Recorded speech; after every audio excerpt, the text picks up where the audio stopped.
भगवान ने श्रीमद् भागवत कथा बड़ी सुंदर बनाई है, इतनी सुंदर। सुनो,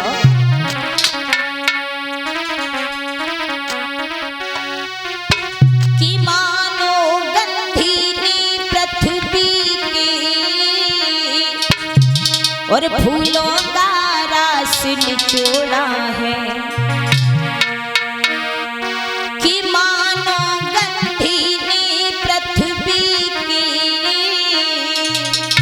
और फूलों का रस निचोड़ा है, आत्मा यही बताती है।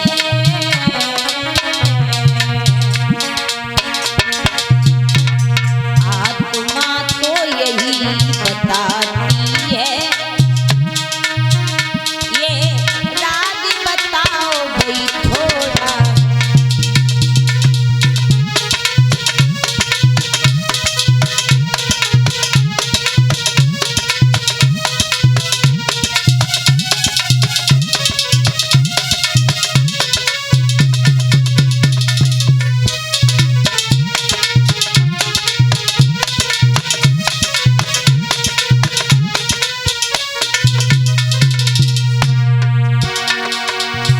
जवाब दिया, प्रभु ने इतनी सुंदर कथाएं बनाई हैं, इतनी सुंदर भागवत रचाई है, मानो सारी पृथ्वी के फूलों का रास निचोड़ लिया हो। इतनी सुंदर है श्रीमद् भागवत कथा। और जहां पर कथा होती है वहां सभी देवी देवता आकर के भगवान की कथा को श्रवण करते हैं।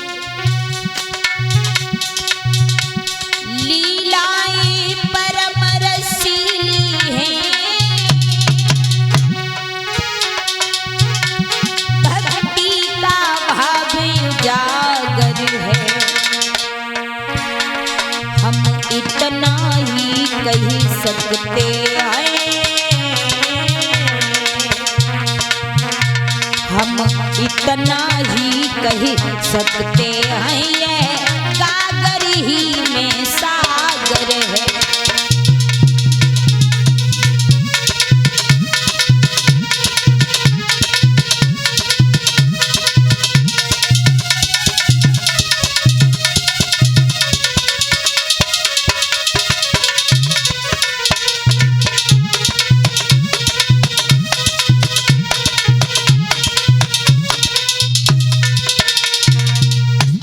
जहां पर प्रभु की कथाएं होती, भुगाव नहीं वृंदावन धाम हो जाता है, वहां का जीव ही नहीं कड़कड़ धन हो जाता है। और ये भागवत कथा जो है, ये कोई रामचरित्र ही नहीं, शिव चरित्र ही नहीं, कृष्ण चरित्र ही नहीं। इस भागवत कथा में हर कथा थोड़े थोड़े संक्षेप के रूप में दी गई है। चंद्रवंश की कथाएं, सूर्यवंश की कथाएं, शिव चरित्र, रामचरित्र, कृष्ण चरित्र, हर कथा का थोड़ा थोड़ा आनंद श्रीमद् भागवत कथा में है। तो बड़ी सुंदर हैं भगवान की पावन चर्चाएं, बड़ी सुंदर हैं प्रभु की लीलाएं। तो हम लोग बड़े प्रेम से श्रवण करते चले जाएंगे, पूरे 9 दिन बैठ के भगवान की कथाओं को श्रवण करेंगे। आइए, श्री सूत जी महाराज से ऋषियों ने कहा कि प्रभु अब हमें श्रीमद् भागवत कथा में से कोई ऐसी सुंदर कथा श्रवण कराओ जिस कथा को सुनकर के हमारा ये मन माया मोह से हट करके प्रभु हरि के चरणों में लग जाए। तो सूत व्यासी कहते हैं कि हे ऋषियों, आइए, बड़ी सुंदर सी कथा है। एक बार बहुत ही सुंदर एक ब्राह्मण थे। अभी आप भक्ति और ज्ञान वैराग्य की कथा श्रवण की आपने। अब आइए धुंधकारी की कथा आप लोगों के बीच में श्रवण कराएंगे। और एक बात और बताएं, भगवान की कथाएं बोई हैं, भगवान की कथाएं बोई हैं, पर कथाओं को कहने वाले व्यास अनेक हैं। शास्त्री अनेक हैं, अपने अपने तरीके से हर व्यास प्रभु की कथा कहता है।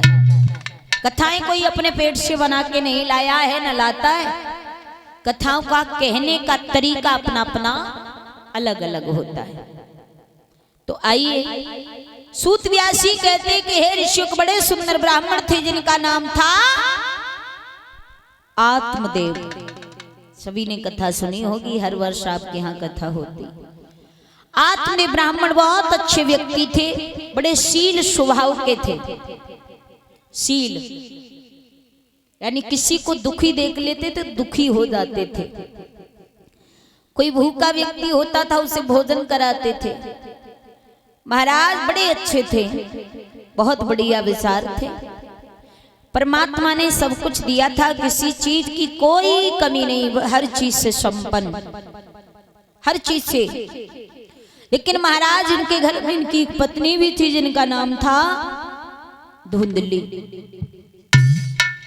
पत्नी देखने में बहुत बढ़िया थी, लेकिन महाराज एक बात और बताएं, इंसान शरीर से सुंदर नहीं होता, बल्कि शरीर सुंदर हो अच्छी बात है, लेकिन उसके विचार अगर सुंदर हो शरीर के साथ साथ तो बहुत अच्छी बात है ना।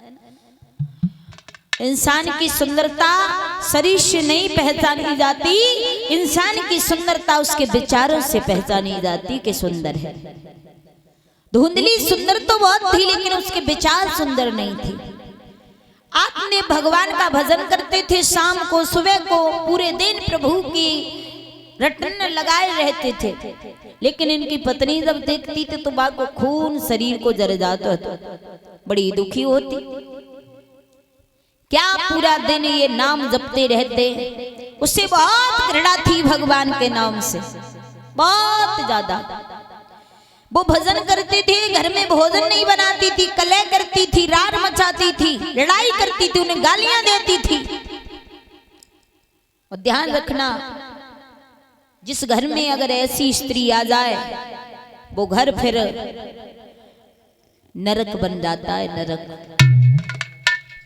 स्त्री के खातिर स्त्री चाहे देखने में काली हो, कलूटी हो, लूली हो, लंगड़ी हो, पर घर को स्वर्ग बना ले जाए वही स्त्री कहलाती है। सब कुछ था, लेकिन महाराज आत्मदेव अपनी पत्नी धुंधली से बड़े परेशान। अब इधर धुंधली से परेशान, उधर महाराज बड़े परेशान थे एक चीज और से। किससे मालूम? उनके घर में कोई संतान नहीं हुई, इसलिए बड़े दुखी थे। सोचते हैं परमात्मा न जाने मैंने ऐसे कौन से पाप किए जो घर में कोई बालक पैदा नहीं हुआ। अरे वो भी छोड़ो, जितने भी मैंने वृक्ष लगाए आज तक किसी वृक्ष पर कोई फल नहीं आया। जितनी भी मैंने गाय अपने खूंटे पर बांधी, आज तक किसी गाय ने को बछड़ा को जन्म नहीं दिया। पता नहीं ऐसे कौन से मैंने पाप किए, बड़े परेशान हैं।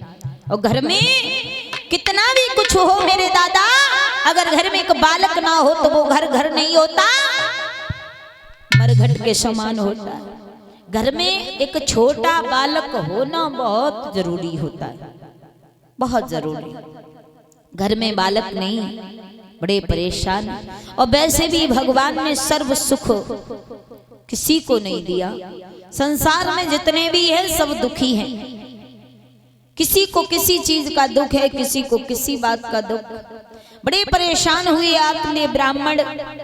देखा एक और तो संतान नहीं, दूसरी ओर पत्नी परेशान करी है। धुंधली और आत्मदेव का वो हिसाब था महाराज, जैसे एक ही जगह पर केला और बेल के पौधे लगा दिए जाए।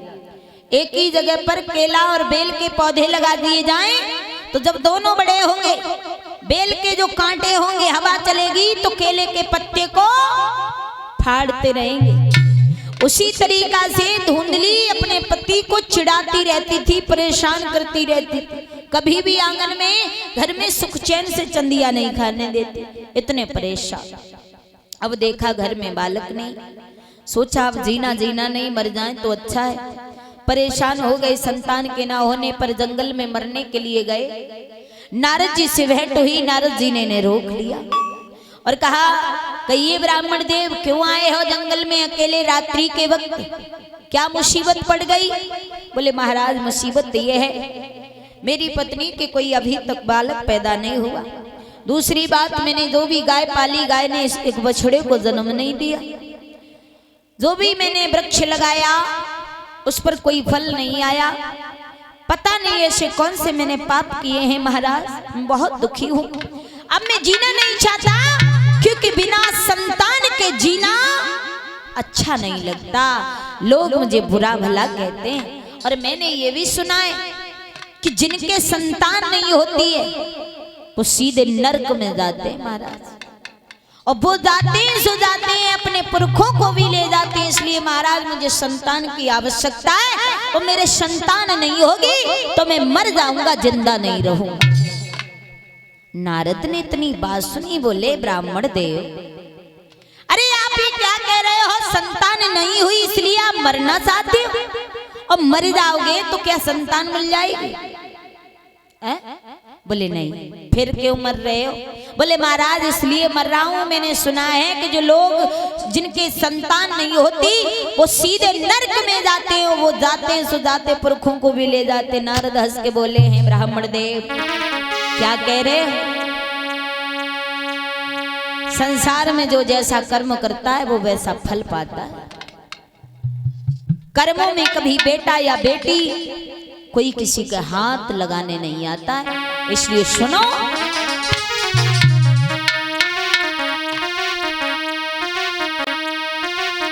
अरे कर्मन के फल न्यारे और भैया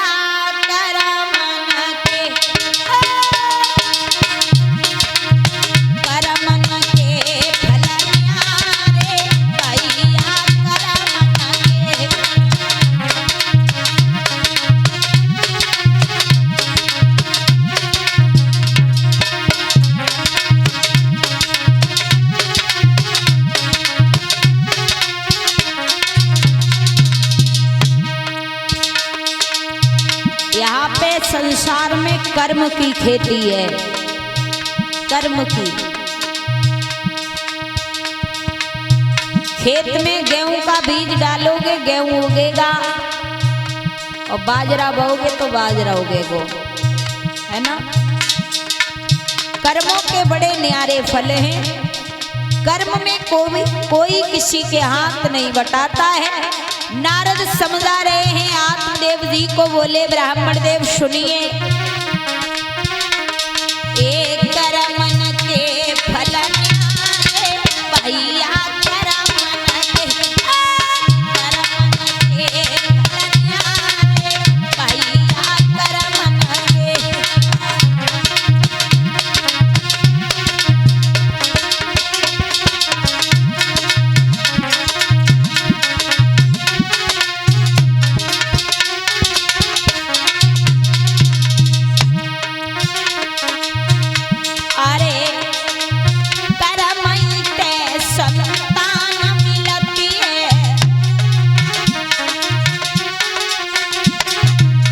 भैया, कर्म से ही बेटा और बेटी खिलाने को मिलते।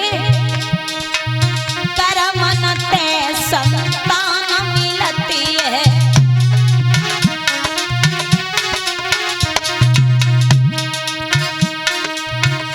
और एक कर्म ते बांझ रहे नारी भैया, कर्म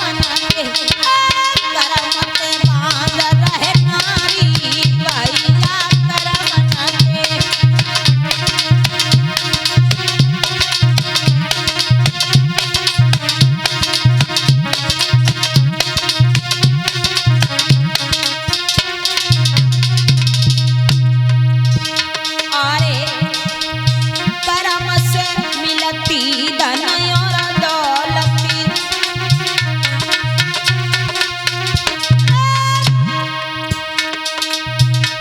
कर्म से ही बड़े बड़े अच्छे मकान है, खूब पैसा,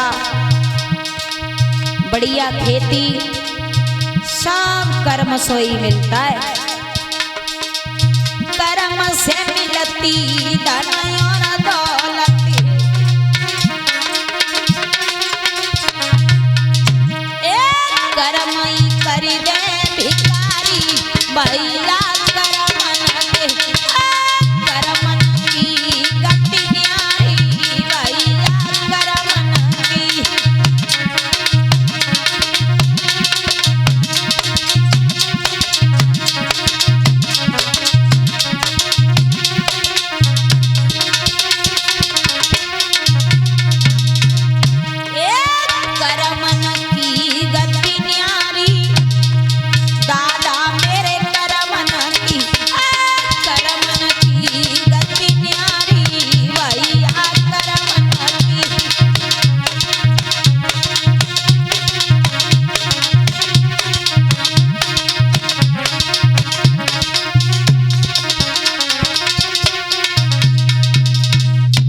नारद ने समझाया और बोले हैं, हे ब्राह्मण देव, ये तो कर्मों की खेती है, जो बोएगा वही पाएगा।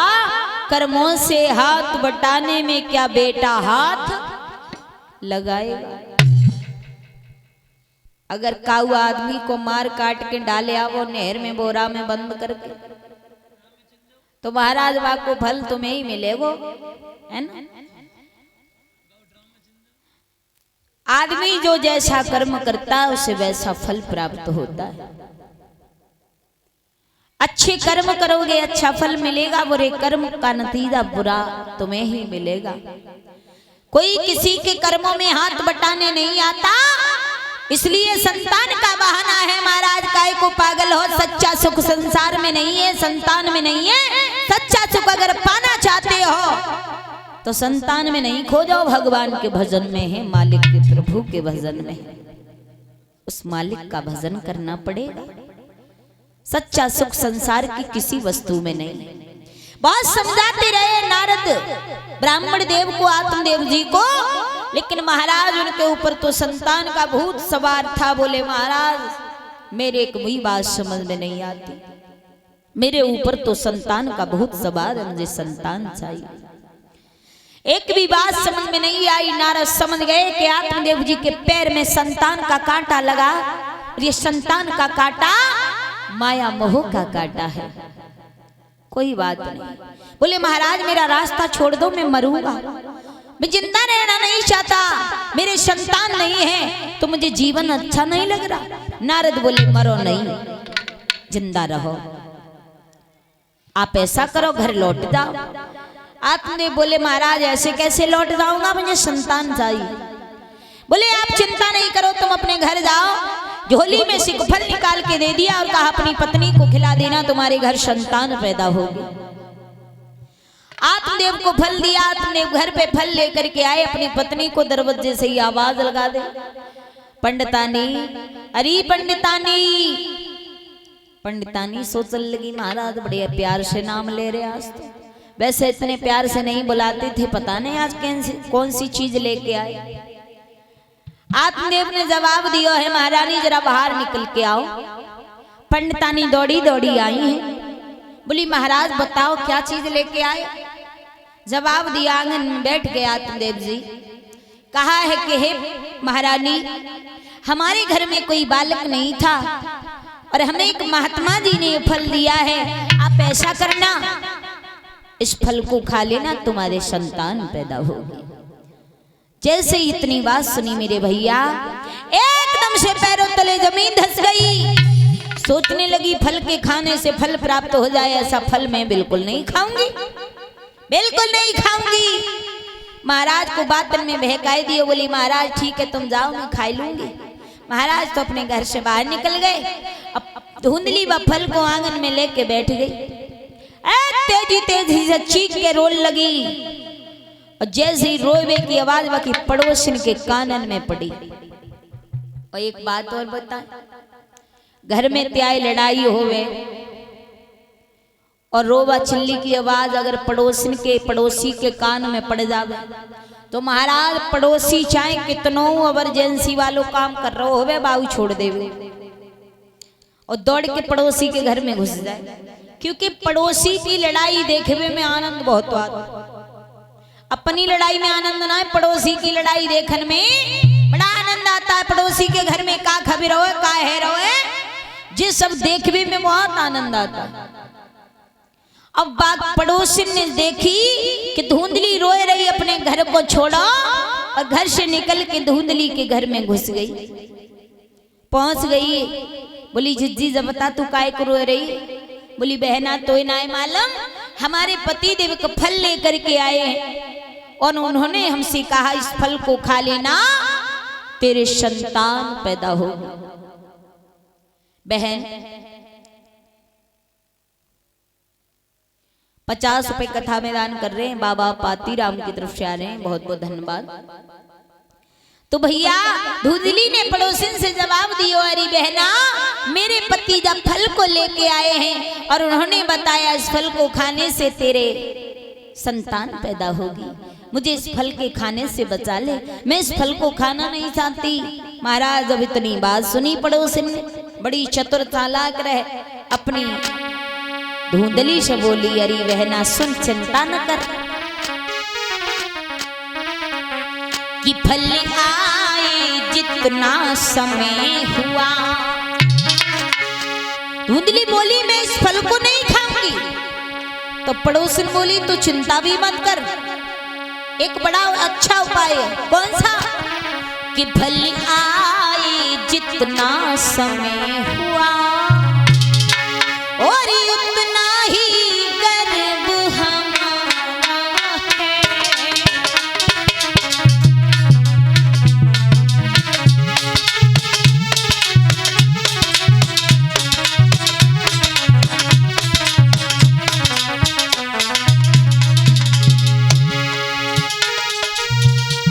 फल आए जितना समय हुआ उतना ही गर्व हमारा है। बोली और अपने पति को बातन में, अरे अपने पति को बातन में बहकाना काम तुम्हारा है।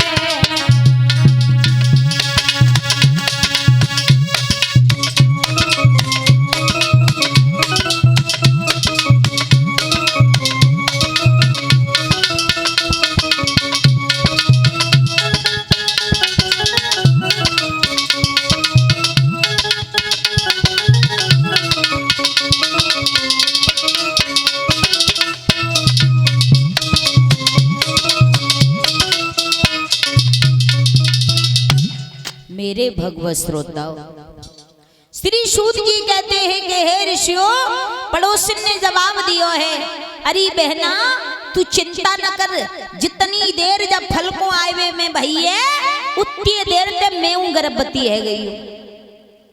बहुत अच्छा मौका लगो है, तू जब फल से खाए से बच जाएगी। बोली है धुंधली बहना में बचाए ले।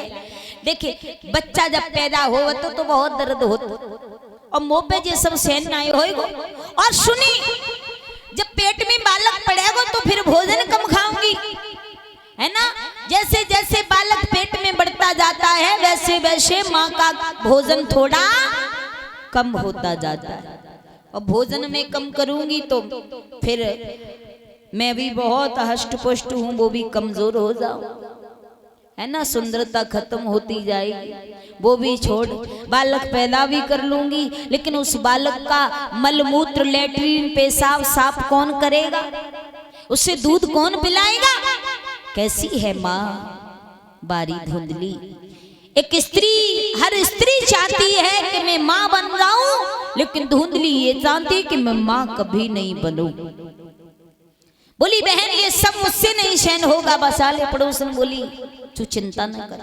बड़ी होशियार पड़ोसन के दिमाग में एक बात आई, सोचने लगी बहुत बढ़िया मौका लगा है, इस मौका को चूक गई तो चूक जाऊंगी, बार बार मौका मिलने वाला नहीं। क्यों? पड़ोसिन ने जवाब दिया है, बहना ऐसो कर तू जब फले अपनी गाय को खवा दे, जो तेरे खूंटा पे गाय बंधी है आज तक माँ ने काऊ बछड़ा को जन्म नहीं दियो।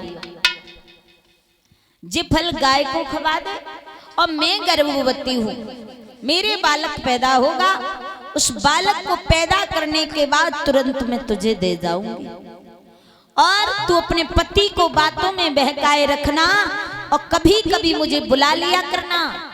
सोचने लगी इतना धन दौलत है ब्राह्मण देव के पास और मेरे पड़ोस में ही घर है, मेरे घर की दीवार और जाके घर की दीवार एक ही तो है। मेरे बेटा होवे वो अपनो बेटा जाको दे दूंगी और मेरो बेटा सब दौलत को मालिक बन जावेगो और कम दूर तो जावेगो ना, रोजाना देखूंगी, खिलाऊंगी, दूध पिलाऊंगी, है ना। तो मेरे लिए ये मौका बहुत अच्छा है। बहुत होशियार थी महाराज।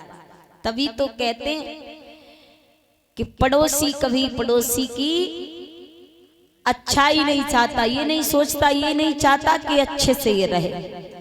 उसने सोच लिया कि चलो जितो उल्टी खोपड़ी की है, क्योंकि जाए समझाएंगे तो मानेगी, है ना, अपनी ही चलाती है। लेकिन हमारा मौका बहुत बढ़िया लगो है। बाने वो फल गाय को खब्बाई दियो मेरे भैया और धीरे धीरे समय बीता, गाय गर्भवती हो गई। प्रभु की कृपा ऐसी हुई, समय आने पर उस गाय से महाराज एक बेटा पैदा हुआ जिसके कान गाय के समान और बाकी शरीर मनुष्य का है। धुंधली की पड़ोसन के एक पुत्र पैदा हुआ, उसने ला करके धुंधली को दे दिया। आपने ब्राह्मण को जब ये पता चला कि मेरे घर में एक नहीं दो दो पुत्र पैदा हुए, बड़े खुश हुए।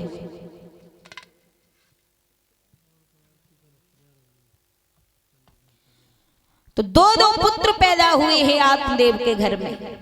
गाय से भी एक बेटा पैदा हुआ, धुंधली के एक बेटा पैदा हुआ, उसकी पड़ोसन से लाके धुंधली को दे दिया। पर आत्मदेव को तो यही मालूम है कि मेरे घर दो दो पुत्र पैदा हुए, बड़ी खुशी है।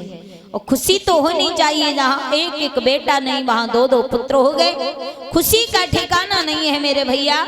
आइए इससे आगे की कथा जो भी है कल श्रवण करेंगे। आज पहला दिवस है और पहले दिवस में हर जगह ही तैयारी में निकल जाता है। आप सभी से निवेदन करूंगी कि कथा आप सभी की है, आप सभी लोग तन मन धन की सेवा करें। और जिन हमारी माताएं बहनें, हमारी नवल्ले मैया आ गई है, बाकी की सब माताएं पता नहीं सो गई है?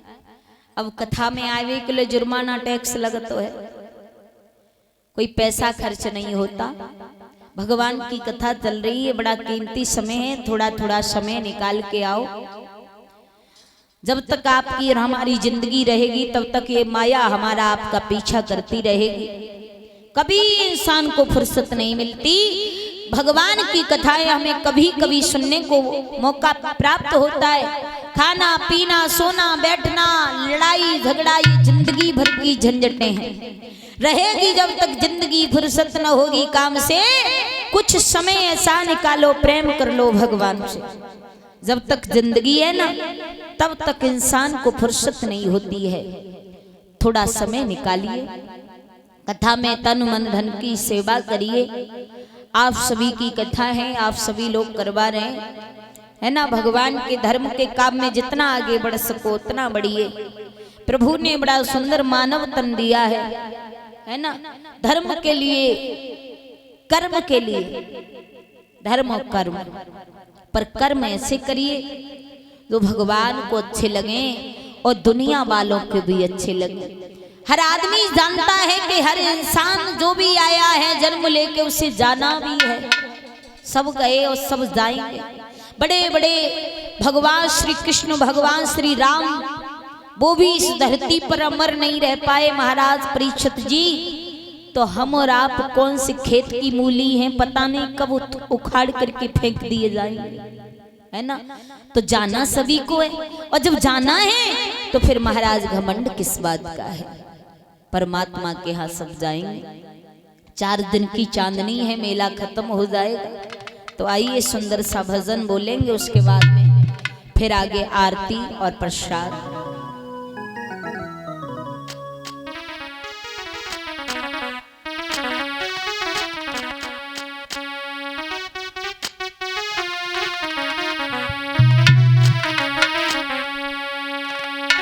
कि अरे नरा काहे और कोई नहीं अमर भयो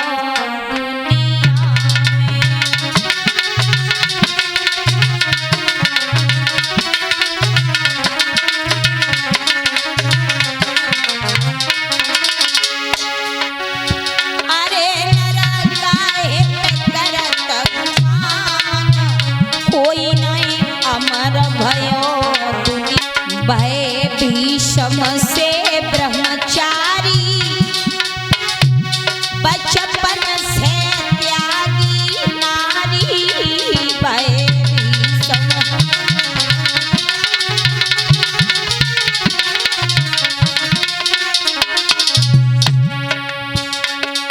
भीषम से ब्रह्मचारी जिन्होंने बचपन से ही प्रतिज्ञा कर ली, स्त्री को त्याग दिया। भय भीषम से ब्रह्मचारी बचपन से त्यागी नारी भय भीषम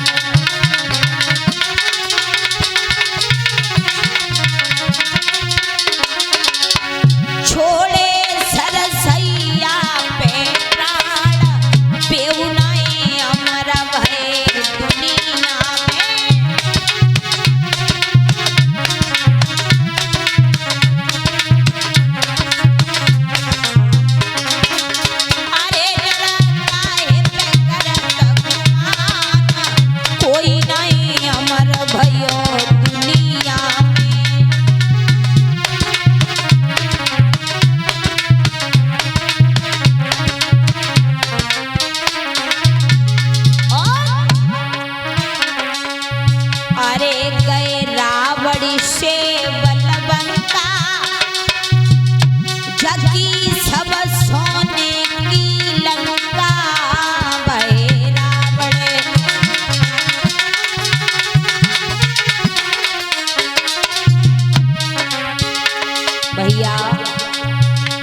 लंकापति रावण सर्व सोने की लंका वो भी अमर नहीं रह पाए, फिर हम और आप कैसे रह पाएंगे?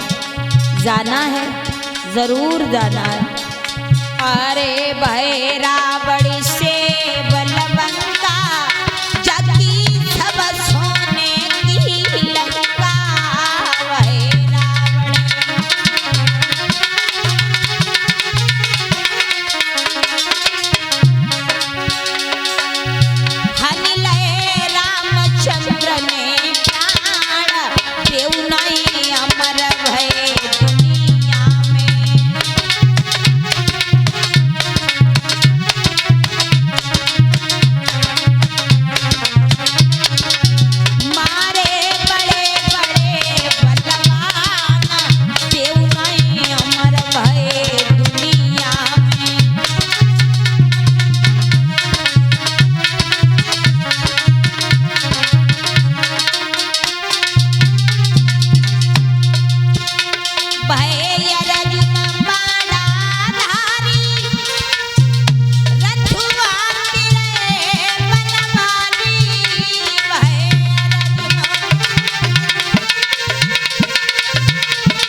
बोलिए सतगुरुदेव भगवान की, सच्चे दरबार की। तो कल से सभी लोग भारी से भारी भीड़ में आए, है ना। जितने श्रोता आएंगे कथा में उतना ही आनंद आएगा। है ना। कथा कहने में जब तक मन नहीं लगता, जब तक पंडाल में भरपूर श्रोता नहीं होते, है ना। तो सभी लोग आए भगवान की कथाओं को सुने। और यहाँ पे हमारे मोमडन लोग बहुत हैं, ऐसी बात नहीं, भगवान एक ही है। चाहे उसे अल्लाह के नाम से बुलाओ, चाहे भगवान राम कह के बुलाओ, चाहे भोले बाबा कह के बुलाओ, कुछ भी कहो, लेकिन हम सभी का परमात्मा एक है। तो भगवान की कथाएं चल रही हैं, सब भगवान ने बनाए हैं और सब वहीं जाएंगे। तो हम सभी भगवान के बनाए हुए माटी के खिलौने हैं, है ना। प्रभु जब चाहेंगे तब हम फूट जाएंगे, है ना। तो प्रभु की इच्छा के अनुसार हम फूट भी जाएंगे। तो महाराज घमंड न करें, अहंकार न करें, और जो लोग ना रहे हैं उनको जबरदस्ती ले लेके आए। आज पहला ही दिवस है, अभी 8 दिन 8 रात्रि बाकी हैं। सभी लोग तन मन धन की सेवा करें। आप सभी की कथा है, आप सभी का फर्ज बनता है इसमें तन मन धन का सहयोग करना। हमारी माताएं भी आए, हमारी नवल्ले मैया अपनी पड़ोसन को लाया करो, ठीक है, अकेली मत आया करो। कल से इस बात का ध्यान रखना। और सब लोग खड़े हो जाएंगे अपने अपने स्थान पर आरती के लिए। देखिए कथा सुनने आप लोग आ रहे हो, अच्छी बात है, इसका फल आपको मिलेगा। अगर आप किसी दूसरे को कथा सुनवाने लाओगे, इसका दुगना फल आपको मिलेगा। तो सभी लोग आए